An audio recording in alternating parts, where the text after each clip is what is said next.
Welcome back, Bright Beacons. I'm sitting here today with a good friend and kind of someone that I like to collaborate with and that we've been collaborating with here and there throughout the years. His name is Tarell. So I wanted to take time and say thank you so much for joining me today. And then also, if you would, just start with your story so people get a sense of who you are, and then we'll kind of dive into why you fit on the channel and mainly the positive message that you have to share with the world. So absolutely. Well, first off, I want to say thank you. Thank you. Thank you for having me. I really appreciate it. Of course. And it has been a great couple of years of collaboration. I don't even remember the first time that we worked together with poetry, obviously. Poetry, yeah, the poetry slam. So yeah, my background, it's quite a bit of a long story. Let's do it. So growing up, I moved around a lot as a kid. From the age of 7 to about 20, I lived in about 20 different places. So I moved all throughout Florida. There was a lot of different reasons for that, but the instability from the standpoint of school and home and making consistent friends, I was kind of in this bubble most of my life growing up. And my mom was an entrepreneur, so she started her business, and a lot of that had to do with where we would end up would be based on some of the business decisions that were made there too, and putting us in the right schools and things of that nature. So growing up, all I saw was entrepreneurship, and I never saw what it was like to have that 9 to 5 or a traditional job, so to speak. So for me, I believed I was going to start a business my entire life, and then basketball was ultimately what gave me that stability. When I was in school, it was my biggest passion, was playing basketball. So me and my brother Tiger would play basketball 5 or 6 hours a day. Oh my gosh. We had a hoop in the backyard and we would just have at it. Yeah. So that was our summers, even though it would get hot in Florida, right? We would be outside every day, then jump in the pool, right? Yes. So it was, and you know, again, we were living in a lot of different places, but basketball was consistent. Yeah. And so that became the dream. I want to play in the NBA. It was ultimately like what I wanted to do, and I think every basketball player wants that, but ultimately didn't have that opportunity. Yeah, that's a good goal to have when you're putting in the hours and the work and the passion, and yeah, and so I didn't have that opportunity to play even college basketball. I went to a small school, was under recruited, but I wanted Tiger, my brother, to have that opportunity. And so just as kind of a fun side hustle, I started filming his games. I bought a video camera and I started creating highlight videos for him to help him get to college and get exposure, right? Because that's what I ultimately didn't have, was the audience to get in front of. And so by having the video, it puts him in front of that audience. Definitely. And over the first couple of months, I started getting requests. So I did a video for him, and then some of his teammates wanted videos. And I was like, oh, okay. And you know, in the beginning, it was very under the table. It wasn't anything big. Low pressure. Nothing to put a lot of pressure on. Yeah. Then we had our first event. So when I was 18 years old, 19 years old, sometime around that time, I was in school. I was at Valencia College. I was working full time. I was living on my own at that point. And I was starting Hoop Brothers, the business. And so Hoop Brothers is the basketball, the videos. Yeah. And so there was a lot on my plate at that point. But there was this one event that I had that would be my first big event that we would have, where there was a couple hundred players coming to the event. If I were to film that event, I could produce highlight videos. And so I knew the event director. I asked him if I could film. He said, as long as it's professional, sure. Good. I told him I'd produce some video for him. So that was a bonus. And then I had to ask my boss, hey, I got to have this day off because it's a Saturday and a Sunday, and I was working a retail job. You're supposed to work on the Saturdays and the Sundays. And they told me no. And I told them, listen, I'm going to call out because this is a big opportunity. So either you're giving me the day off or I'm just not going to be here. And luckily I had built a really good relationship with them at that point and been in a solid standing that they were like, okay, we can see this is serious to you. We'll give you that time off. And so that first event kickstarted everything. We sold, I think, 28 videos at that event. And that's when I was recognized, took a step back and said, wow, this is something serious. Yeah, this could go somewhere. This was before YouTube was nearly what it is now. And so for that event, we did extremely well, and it just progressively grew. We started to expand throughout Florida over the next couple of years. It became my full-time job within 2 years. I was filming basketball games almost every weekend, producing highlight videos for hundreds of players. And so that was kind of like the first success point. It was like, wow, I actually built a business that is now successful. So that's kind of like the first chapter, I guess, of my story. And based on your passions and the passion, your brothers and then others. And exactly. That's great. That's great. So you start Hoop Brothers, and then it takes off. Talk about that. What happens? So yeah, once we got to that point of it's now my full-time job, then it was, how do I grow it past that point? So it was just step by step. There was a few big moments, and the biggest moment was a national partnership we were trying to acquire. And so I had done a few smaller events for this organization in the beginning, and I'd asked them if I could do something bigger, but I didn't know how I would do that. I didn't know would I need to travel, would I need to hire people in other cities. So in the first couple of years, I just used that as the excuse, I guess, to say, I don't know how to do this, so I'm not going to attempt it. Yeah. And I had a mentor of mine tell me, just because you don't know how to do it doesn't mean you shouldn't try. And so that's when I really decided, okay, I'm going to make this bigger than what it is now.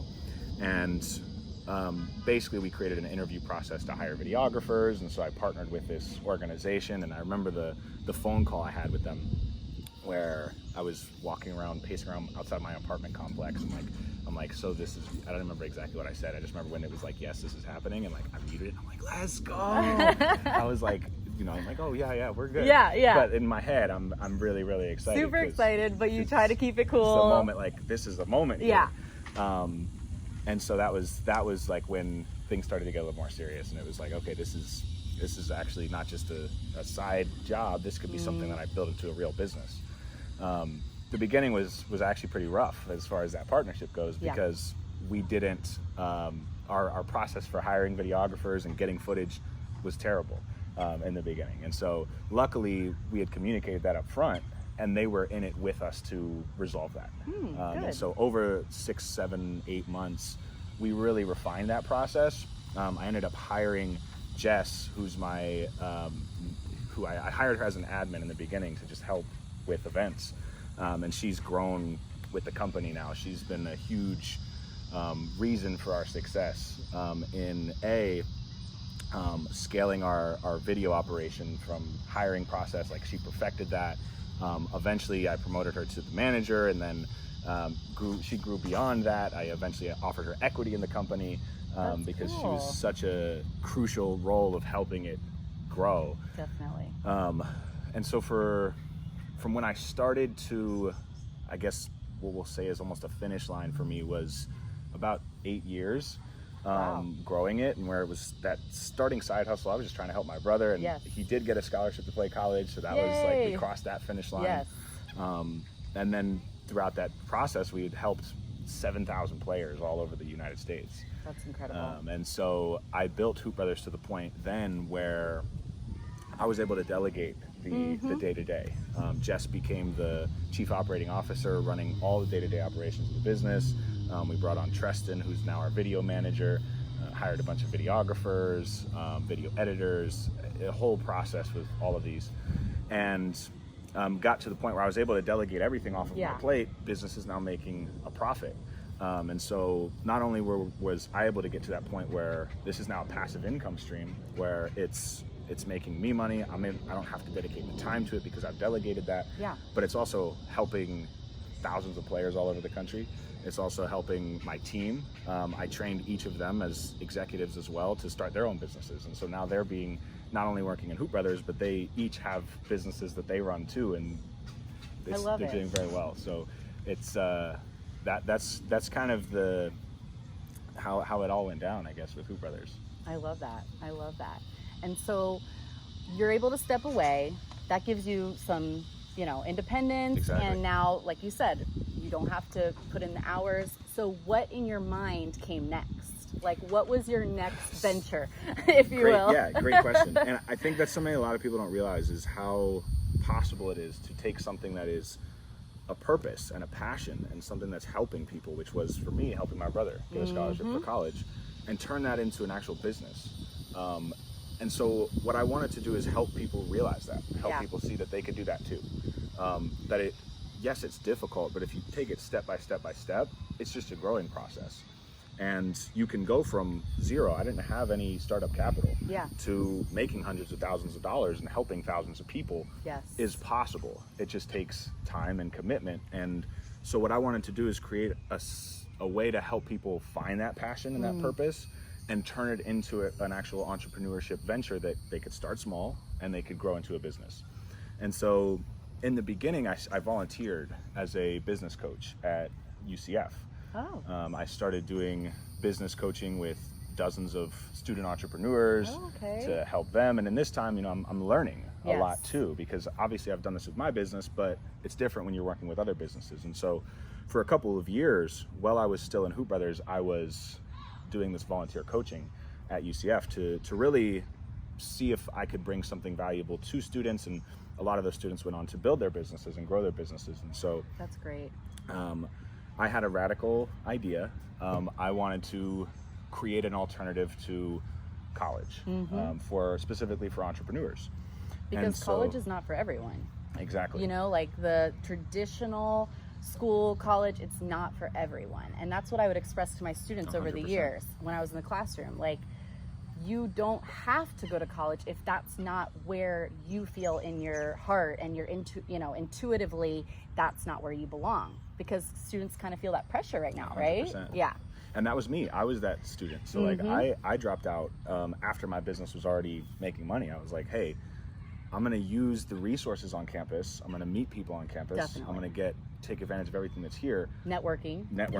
Yeah. But I was only taking a class at a time, knowing this is after I got my associate's degree. This was going for my bachelor's, knowing I'm dropping out because my business is already there. I just want to take advantage of what's here. And so I think a lot of us see it now, especially with COVID, that there are a lot of problems with the college system. There's a lot of unneeded classes, things that can be found online for free. I could see that. YouTube, Google, you can find a lot of this information. And so I wanted to approach it differently, where we're not talking about standardized tests or convergent thinking is the convergent and divergent thinking. So I actually gave a TEDx talk on the difference between convergent and divergent thinking, and divergent thinking model that I created that is to help people find that passion. And so I'll speak a little bit on that. So convergent thinking is thinking to a set point. So it's like multiple variables coming together. Yes. If you think very simply, a simple equation, 2 + 2 = 4. Right answer to that is always going to be 4. Never be able to change that. Black and white. Yeah. And so any standardized test has a correct answer. Yes. But divergent thinking is thinking outside the box. It's thinking creatively, expansively. So rather than everything pointing towards the middle and converging to a set point, it's expanding from the middle. And so it's creative thinking. It's starting with a question that doesn't have a correct answer. Something like, how do I start a business? There's a lot of ways to start a business. And so there's not one right answer to that. How do I market my business? There's a lot of different answers to that. How do I find my purpose? What do I want to do with my career? Where do I want to live? All the questions that are the most important questions debatably to ask aren't something you can just Google or find an answer to, because they're personal to you. And so that requires a different type of thinking than just getting to check the box and get to the right answer. It requires us to think creatively, think outside the box. And so I started Divergent U. And Divergent U is a school for entrepreneurs to find what it is they're passionate about and turn it into a business. And again, started with a test. I'm going to do it at a smaller level first. Let me see what I can do and write a curriculum. Can I do something that actually doesn't have a standard test? How can I create an individualized learning that isn't focused on just getting to a right answer, but focused on creatively problem solving? And so that the first one was a test, and we had 8 students that I was able to have take the class from people I'd met through UCF, people I'd met through doing other speaking opportunities, and just networking, people in my network that referred people. And so that first one we did, instead of doing a standardized test, it was one-on-one coaching, setting goals, and workshops with the group. So we'd do a group workshop, and then every single one of them I did a one-on-one coaching session with once a week. That's huge, because then you have the collaboration piece, but then you're taking that, one-on-one, peer-to-peer, and be able to really break down what you did collaborating together and kind of pick it apart. And it was so Divergent in the beginning. It was Yeah. so, some of these lessons I was writing 2 days before, or the day of, when I was going to teach the class. I had set out the general map, but they knew it was a beta test. Yeah. And so I was touching on general topics, documenting all that so we could repeat it again. And the first one went incredible. It was, I just remember those like early day feelings of like, this is happening. Like, this is actually something we're doing. And Josh was the student assistant. So we would talk after class in the parking lot, because this was in person before COVID. And just hearing like some of those stories, remembering some of the stories, talking about like, oh, this is what Divergent U will be. And hearing what the students accomplished at Divergent U. So Josh, to start, he has a soap company called Free the Roots. And when he came to Divergent U, he was about to graduate college, didn't really know what he wanted to do next. Started this Instagram account for Free the Roots that was trying to find natural products for hair, specifically for dreadlocks. Okay. Because he had dreadlocks. And so he wanted to create a natural product that would help that community. And so he was building a community on Instagram, and didn't have any sales at that point. And now in the 2 years since then, he's scaled his operation. They've got 50,000 followers on Instagram. They just moved into a new facility. They're hiring people. Gosh. He quit his job. They're helping thousands of people every month. It's incredible. And that reminds me of like the beginning stages of Shark Tank. You know that show? Right. I love that show, because when some people go there, they're like, wait, you have nothing. You have nothing. You have no proof of concept. So you're almost like helping some entrepreneurs get to that level where they can take it and scale it. Exactly. I love it. And you've already had experience with that with Hoop Brothers. Cool. And so it's exciting to just see how many different creative ventures have come out of that. My brother came to Divergent U after he went to college, and he started a card game. We were talking about that before we started. So that's an exciting kind of piece to that. And so that was the first, that first run. We've had several since then, but that first one I think has a special place, because it was at the graduation ceremony. We got an event, we had families come out, everybody gave speeches. It was, we made it a really big deal, and it was so awesome. I just remember looking around at everybody's faces at this event, and everybody smiling, like, and I was like, this is something that I created. That's like, so cool. This is like, I had this idea, and like, I'm here right now. Like, how is this even possible? Yeah. So I'm on top of the world at that point. And such a positive thing. Like, and again, combining your gifts and talents and passions, and that's when the magic happens. Yeah. You know what I mean? I think back even to when I was teaching in the classroom. Those are the types of things that I tried to pull out of students, you know, and my gifted students, and just pull out, what are you passionate about?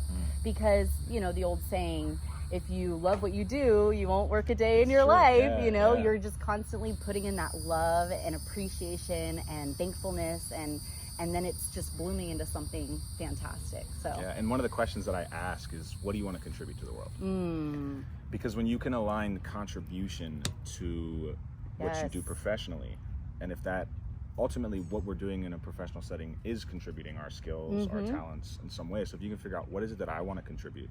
Who do I want to contribute it to? Yes. And how can I do that? And that is in the form of either a creation, product, or a skill, a service. Yes. And that can either be as an employee or as a business owner. Absolutely. And either way, you're providing something to someone. So figuring out, what is it you want to contribute to the world? Who do you want to contribute to? And how can you turn that into either a product or a skill? Yeah. A creation or a skill, product or service. And both are important. And both are important. Because skills aren't going away. We will always need other skills and gifts. So I like that you make that differentiation too. It doesn't have to be like a final product that's tangible. Mine's never been, I've never done a product. You can debate that a video is a product, but it was the service of filming and producing it. Yes. And so I've been very service oriented in that way. Josh was a product. Tiger's a product. Yes. It's card game. So it's different for everybody, and it's giving the green light to try. I like that. I like that. And that's what we did, is like, throw all of your ideas. What is everything that you could think of? All right, how can we make progress at that this week? Yeah. Let's try it. Set a goal. Did it get accomplished? If 3 weeks go by and the goal hasn't been accomplished, then we have to ask, do you actually care about this? Is this something that's actually important to you? And if the answer is yes, then what's stopping you from doing it? If the answer is no, great. Now we figured that out. Let's find out the next idea and go from there. Right. And so we're not judging failure. Yeah. We're figuring out what is it that they're actually passionate about, that they're dedicating the time to setting a goal on and then accomplishing the goal. And sometimes you don't accomplish those goals, and that's Yes. okay. It's why didn't those goals get accomplished? But they're not goals that are based on our curriculum. It's based on what they want to do, and it's the accountability to get them done. So it's different for every single student, and that's kind of how we've been able to individualize it. It takes a lot of logistics Yes. to make it happen where every student has that one-on-one. But what we can do in 9 hours in a week, we've had several students say that the 3 months that they spent at Divergent U, 9 hours a week, was more impactful than 4 years of college. Oh, wow. Where they actually figured out who they are. They actually Yeah. figured out what their purpose is. They actually figured out how to turn it into something real. Where in college, you're just being tested in most cases. I know. And so that's kind of the gist of how it began. I love and it. It's grown since then, but that was kind of the beginning. I love it. And you brought your, Yes. let's see that. Tell me about Workbook. this. So this was our 12 limitations workbook. And so, you helped write yes, this. I wrote this. Serena Yeager was my co-writer. She organized, put this whole book together. And Wow. this was from our first workshops, first semester through. We then wanted to translate it into something a little bit more tangible. So the second semester through, the second 3-month cohort that we did, we had 2 classes going, and we were writing this book during that time. So it was still a beta test. Yeah. So that we didn't actually have this book finished until our 3rd cohort. Yeah. But this is, the idea behind this is, it's called the 12 limitations. And the 12 limitations are everything that could stand between you and whatever your goal is. Okay.